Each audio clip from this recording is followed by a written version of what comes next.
Ito yung bagong labas ng smartwatch ng Wafit. And grabe yung specs and quality nito. So mag-unboxing yun tayo. So ito yung ating smartwatch. As you can see, curve yung kanyang display, di ba? And meron siyang health monitoring. Anyway, sa kanyang box, meron siyang kasama ng kanyang charger. Syempre, di ba? And also yung kanyang instruction manual. So ito rin natin paganahin. Kung press lang natin.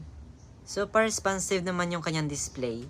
And naka-HD na rin to. Kaya naman looking sharp yung kanyang display. And ang kanyang wallpaper is customizable na rin. Kaya man pwede siyang palitan over time. And ang maganda pa rito is meron siyang 123 plus sport mode. So halos lahat ng sports is nandito. Kaya naman perfecto sa'yo kung mahilig kang ma-exercise. And nakaka-receive din ito ng mga messages.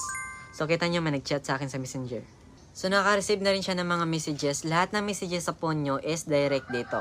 And maliban pa sa mga messages or mga text, nakaka-receive din to siya ng calls. As long as connected siya via Bluetooth.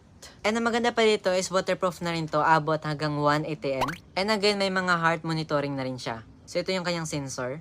And ang dalawang to naman is dito kayo magcha-charge. So kung naghanap kayo ng smartwatch na maganda yung kanyang display, may 123 plus sport mode, and nakaka-receive ng mga messages at higit sa lahat may health monitoring, available to siya Basket, click nyo na lang.